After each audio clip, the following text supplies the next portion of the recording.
Hello, I am Sanikia Bass, and I am an instructional coach in the Dougherty County School System.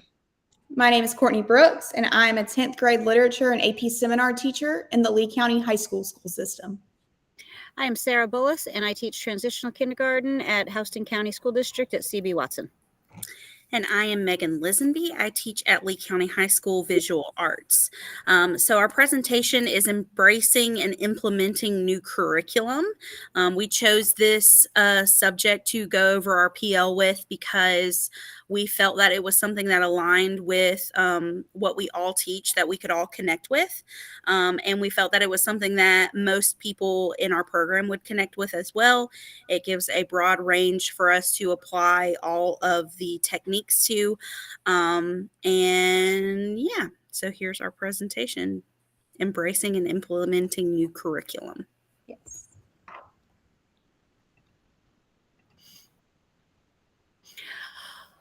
What is KSOB?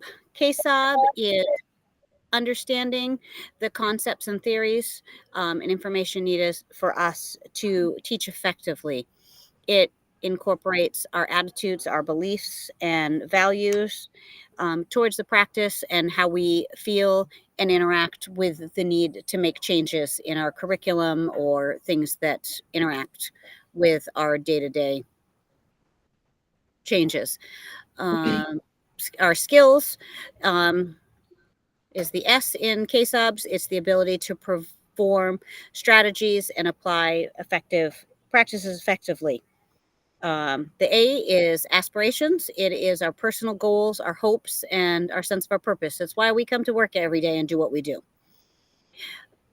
Behaviors. It is the visible and measurable actions taken in the classroom and within our schools. That looks at everything from our behaviors to the behaviors and our culture and community within our settings.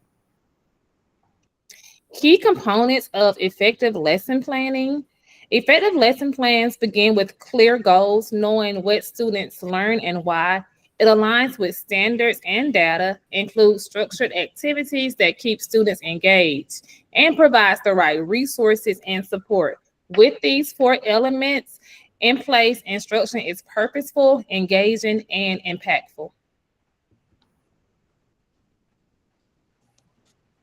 So we want to start with student learning goals. Before we begin with our planning, we want to not be generic, but be rooted in how our planning can be seen as outcomes with student literacy, numeracy, or critical thinking. And once we establish those student learning goals, we can use those goals in order to determine what skills teachers might need to be equipped with. So not only do we use student data, but we'll also need to use data relating to teachers' both strengths as well as their weaknesses. An important part of professional learning is measuring impact. Evaluation allows us to see if learning actually is making a difference. So we're not just asking teachers to attend a session, but whether it leads to real changes in teacher practices. Guides continuous improvement. Our real goal here is to create and change in our student data. Our results from evaluations inform whether our plan should be adjusted to revise, scale up or scale back, scale down, or scrap everything and start from scratch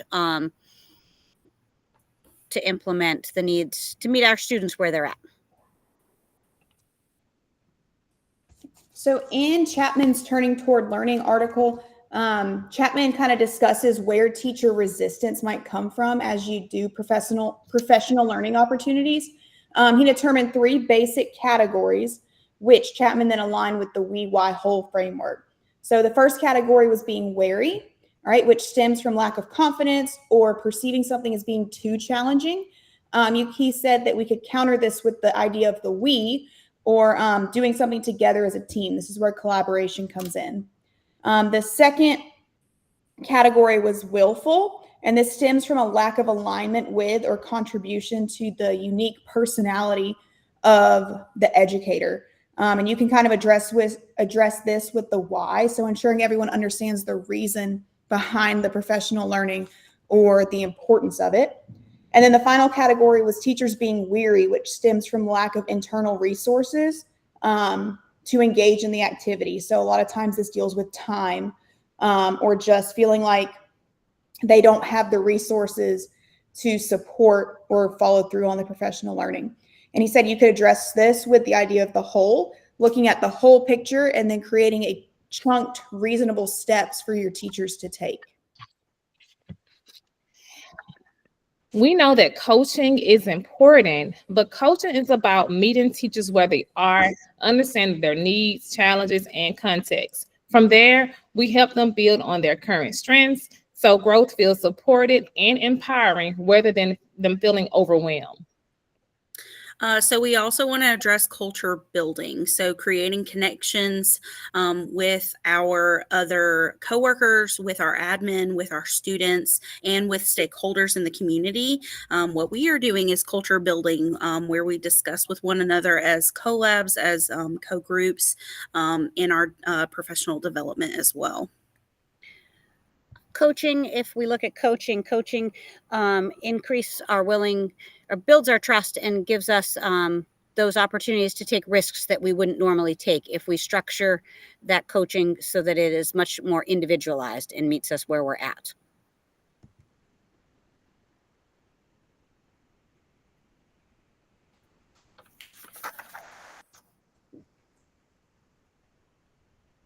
So, what's our purpose? So, supporting teachers in adopting the new curriculum.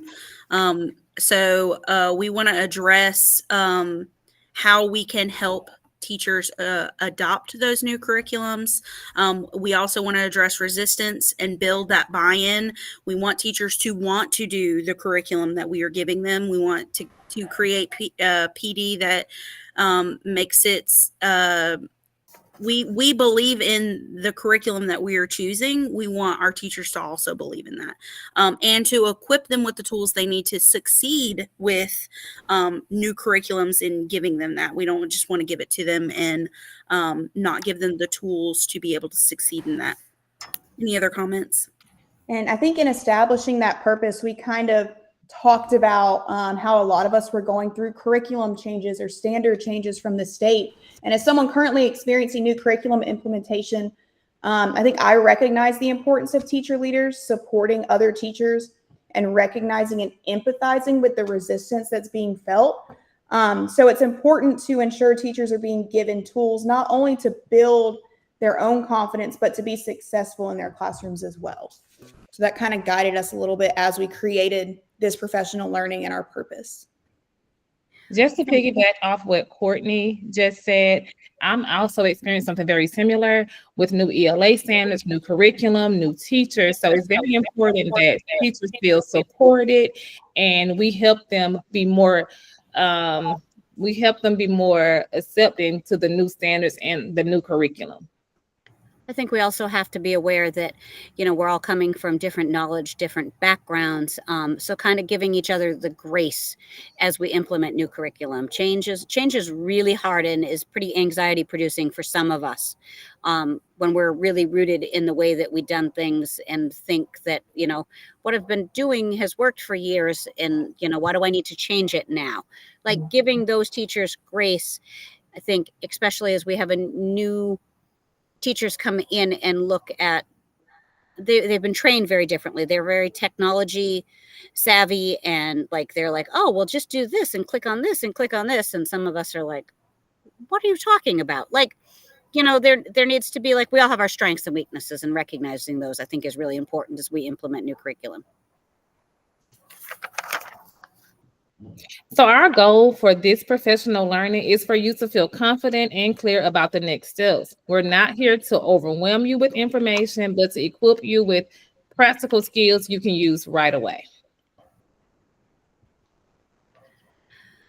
K-subs aligned to learning objectives. So in our presentation, we're going to build on a shared understanding and foundation of what our standards and assessments and resources will be given so that we're all starting from the same base. And then from there, we're going to work to understand the theories and components that we all need to teach a new curriculum, whatever that curriculum might be. Attitudes, we're going to hopefully promote a growth mindset as it relates to change, creating an open and honest, transparent dialogue, making it a safe space for everybody. Skills, I think we just talked about that a little bit. We're going to work to strengthen and align the lessons and designs, keeping in mind everybody's comfort level and pacing and the sequencing and the differentiation and assessment so that we're all comfortable in utilizing it. But we're also doing the same thing so each of our students, regardless of where they might be, are getting that same information. Aspirations, connecting the learning and implementation of a new curriculum to student success. Like, we're not teaching in a vacuum. Like, there's got to be an end game to what we're doing, and being able to connect that new curriculum and celebrating those students' successes are why we're here every day. Behavior is consistently using high leverage teaching strategies in our daily lessons to ensure the greatest growth from all of our students. So I think that really ties back to the differentiation, that pace and sequence. If we've got a classroom that's not getting things, like, we're able to kind of take that step back, but we also need to communicate that with our team, and kind of sharing that information will help our overall behavior. If we've got one teacher that's being a rock star, we share that information with like, what are you doing that's so successful? Like, share those techniques to help us all get there. It's not a race or a competition. So when we were discussing activities that we felt like would help with interaction and reflection over our new standards and how we would present that to a group, we came up with 2 activities. And we kind of talked about, we're all in very different subject areas, some in lit, some in the arts, some in sped. And so we wanted something that was attainable for each group, no matter what the curriculum would be. So our first is an interactive speed dating. So we would get together and use these groups to get a hands-on feel for this curriculum while sharing ideas and questions with each other. And this was in a manageable and fast way, instead of like a very long PD that had all these detail-oriented spoon feeding. And then our reflected one is stop, start, and continue reflection, which personally connects teachers with the new curriculum and reflects. So it gives them an opportunity to say, this is what I think about this curriculum. This is how I think I can implement it. And here are the things I'm not so sure about. So we really wanted to give a chance for people to be interactive, but also reflect. And we'll go into detail on those. So for speed dating, we would arrange the groups together in about 4 or 5 stations, and we would have each station have different parts of the curriculum. So maybe a unit overview, a sample lesson plan, an assessment, key resources. And they would have guiding questions that give them the opportunity to look for things that they find exciting, how they could use that curriculum in their new classroom, and how we could support them to successfully implement those curriculums. So it gives them an opportunity to look a little bit at each part. Speed dating, they're using 5 to 10 minutes to look at different selections of the curriculum to kind of answer any questions. Everybody's worried about, where are we coming from, where are we starting, and so you kind of get a bite full of each part of the curriculum, while also being able to voice your opinion about it and voice how you can be supported.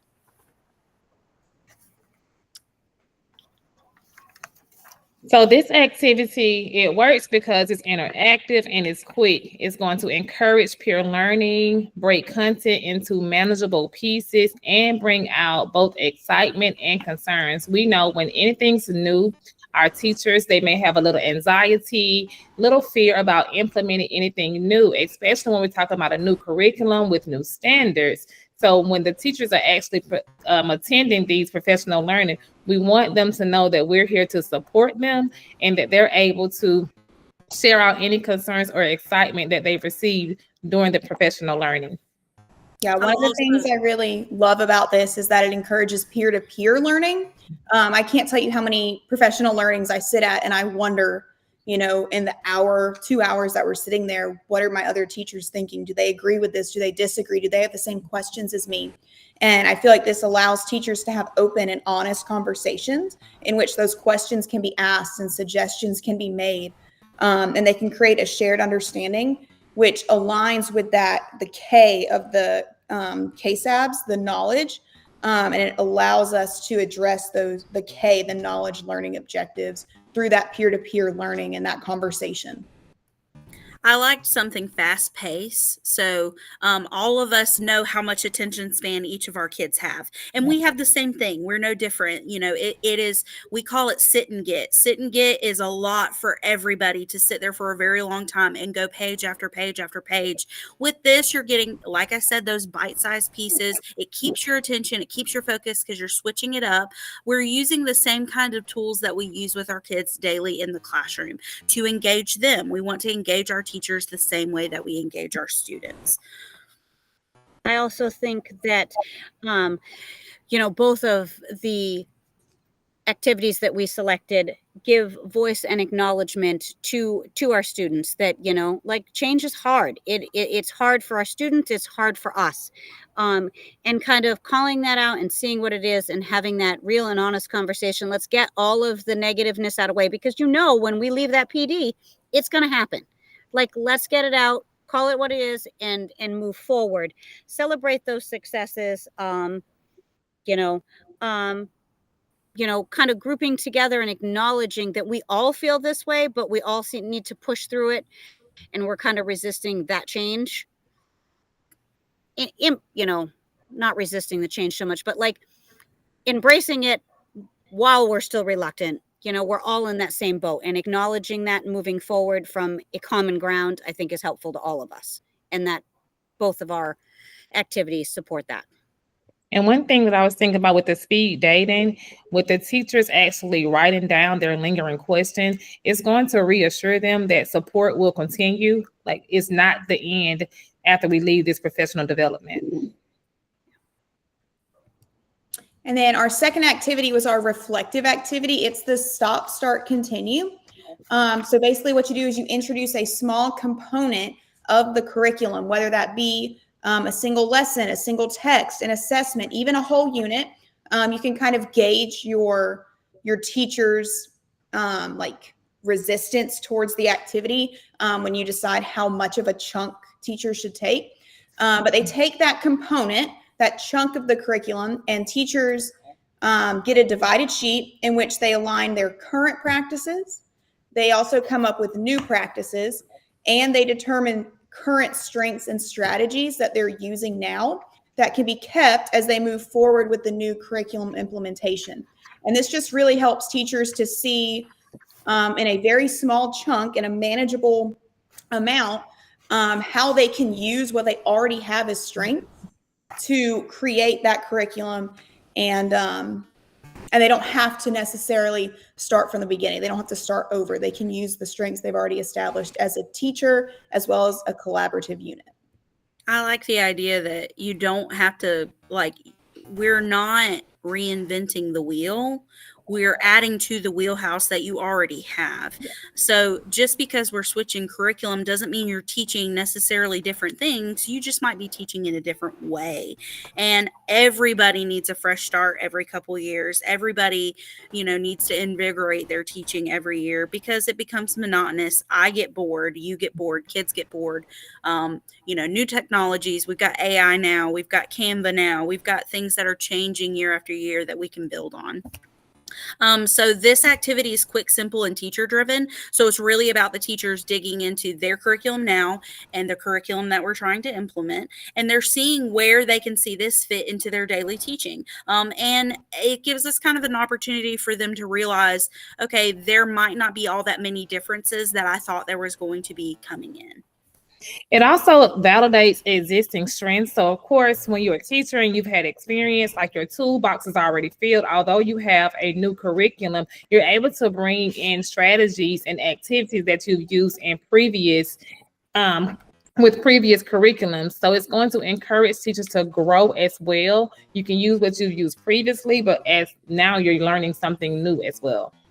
And as we mentioned, this is a reflection-based activity. So it encourages that reflection, but without overwhelming details. They chunk small amounts and they reflect on their own practices. So this addresses that attitude and skills component of the KSAB learning objectives by encouraging reflection of their current practices and then connecting those practices or those skills to the new curriculum.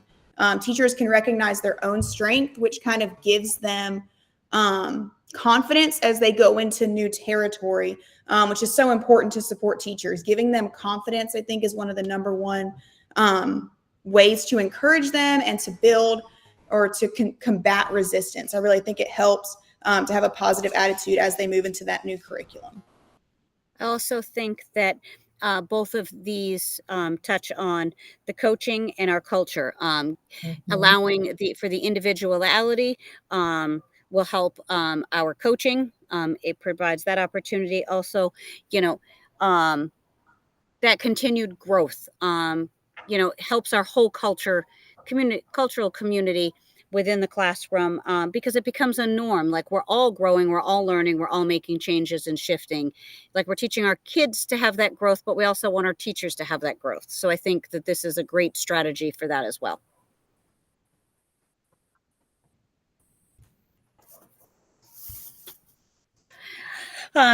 Through this professional development topic, we have talked about the voice and recognition regarding the new implementation. And I think we talked about that several times here in this, that we are giving voice and allowing us to call out our true feelings and having an honest conversation. But I think there's also a difference about it clarifies the expectations of what curriculum planning looks like and implementing it. Because while we can be resistant and reluctant, we still have a job to do. And those expectations and those standards should be aligned, and we still should be providing the best we can for our kids. And if we have questions and concerns, we should feel like we could go to our teams and have those conversations at both a district level and a school level, if that's what we need to do to help us implement to the best of our ability. And that helps our culture and our community. I think one thing we discussed as a group was hearing ourselves in PDs. And that was something that we really wanted to emphasize. Again, that voice, recognizing the teacher and the work that they already put in. And we would not pick a curriculum and give it to you without giving you the tools that we need, while also believing that that would be a curriculum that would be most effective for students, most effective for outcomes, and most effective for your teaching in general every day. So, clarifying those expectations is also clarifying that to students as well. So research shows that culturally responsive, integrated content boosts student engagement and achievement, and our new curriculum is designed to build critical thinking and real-world skills to do just that. So we know that some teachers may be weary, so to ease some of the weariness, we'll start small. Show clear evidence of success and connect new practices to meaningful student gains. Yeah, and then in addition to that, to address that idea of, my personal identity as a teacher, the curriculum can be used as a guiding tool. We don't necessarily have to follow the curriculum word for word. Teachers can use their own strengths and skills that they establish in the reflective activity or in their collaborative meetings or PLC meetings. They can establish their own strengths and then use those strengths and skills to create more specific lesson plans, not only geared towards helping their students to be successful, but geared towards their teacher needs as well as their teachers' strengths. I think it's really important to let teachers know they have autonomy in their classrooms. I think when teachers feel like they lose autonomy, that's when you lose teachers, and that's when you lose buy-in. And if you let teachers know that they still have autonomy, this is just a guide, it becomes a tool rather than a hindrance or resistance. And I think that really helps your teachers buy in And I think that addresses that idea of, well, this isn't me as a teacher. How do I make this personal? Which is so important in every classroom.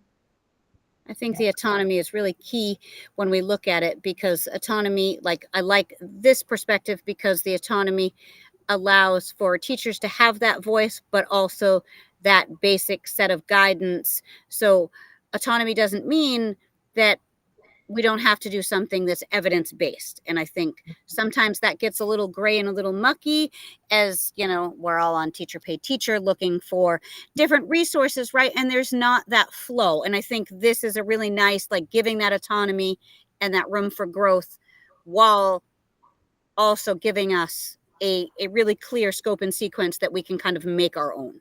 Okay. To support weary teachers, we'll provide protective time, team collaboration, and manageable steps so growth feels achievable without any added stress.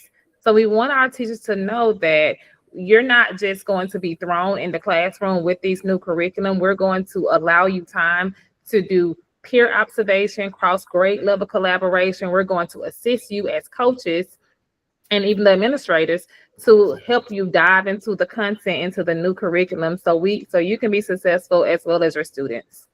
Yeah, I think that teachers' number one concern, other than autonomy, is going to be time management. Where am I supposed to, what time am I supposed to use in order to create this curriculum when I'm already teaching and I already have students and grades?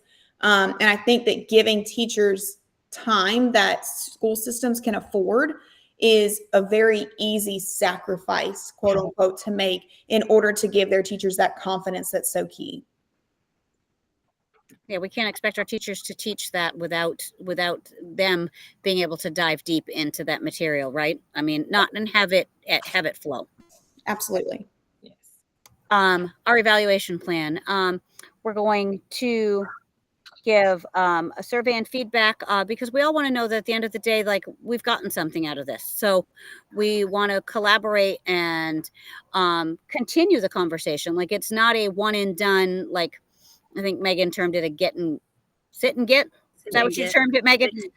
Sit and get. Yeah, like, you know, I mean, that's not the end. We want it to be meaningful and manageable. And I think to do that we need to continue to support and have that bi-weekly collaboration with our group coaching, what's working, what's not working, have that grade level collaborative feedback, whether that's lesson planning, planning assessments, like looking at our scope and sequence, like, do we need to slow it down to back it up?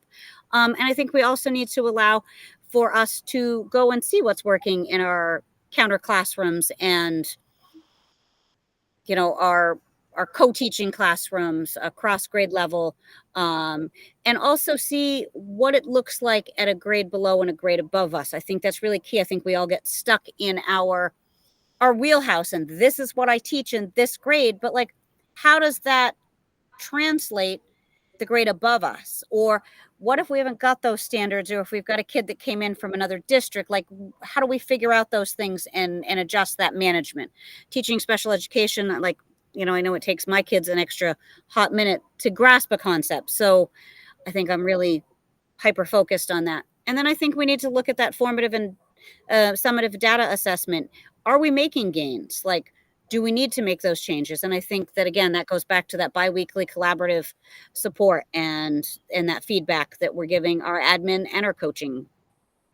And to piggyback off of that group coaching, that goes back towards turning towards learning. So meeting teachers where they're at, helping teachers build their current strengths, and using the fact that they have a group that teaches the same thing as them. I don't have that luxury. I am the only art teacher at our school. However, I would love to have a collaborative group. It is so nice to meet with people who teach the same thing as you, so that you're generating new ideas. Just like we've collaborated here and come up with ideas together, we also want to encourage teachers to collaborate with each other. They don't have to work on the curriculum on their own. They can align some of the summative and formative assessments that they have. They can align some of the activities. There might be some strengths with one teacher as opposed to another. So this is a great way to evaluate where we're at, where we're going, how we're going to get there together. Think that. And just to add, I think with the peer observation and feedback, that's very important, because in the last 2 years, we've had math standards, and now we have new ELA standards. And of course, education is always transforming. So it takes time for teachers to not only learn their standards, but also learn the prerequisite standards also. So I think that's very good for teachers to get together and see what's expected for the grade level above and what the students learn prior to coming to their current grade level. Yeah, and then I think the formative and summative data is super important, whether you're a student or a teacher. I think so many times we hear formative and summative data and we feel like we're evaluating just our students, but we forget that we can use that data to determine not only how effective our teaching strategies are, but as administrators and teacher leaders, we can also determine teacher efficacy. How well did our teachers buy in? How do our teachers feel about this curriculum? Do they feel confident about it? What areas do we notice that they may not be confident or they may not be as effective? And how can we address that as teacher leaders? I think finding both strengths and weaknesses is important. And I think formative, summative data is going to be the best way to do it. I think the key word ultimately is purpose. It has to be purposeful. So the survey and feedback you give at the end of the PL, you have to let your teachers know, this is what we're doing with this. Once you give us this feedback, it's going to guide our next professional learning, or it's going to guide your small collaborative learning. Make sure they know that there is a purpose behind it. At the bi-weekly group coaching and the peer observation and feedback, let them know why they're meeting. What's our goal in this group meeting? As I observe my other peers, what's my goal? Am I learning something? Am I giving feedback so they get better? I think giving purpose and goals is the key to ensuring that these teachers buy in and that they get something and take something away. Yes. I think that the bi-weekly collaborative groups really address like our coaching ability that, you know, minimizes that isolation, that we're working in a vacuum and everything has to come from us. Relying on your team and your teammates, that's what we're all here for. Like if we don't, we're going to all be burnt out. And I think that, you know, that allows that peer observation and feedback, really being able to give honest and thorough feedback, you know, kind of lays that groundwork for that trust and that risk taking. Like if somebody doesn't understand what we've done here, really being willing to put it out there and say, like, I don't get it. I don't understand why we're making this change.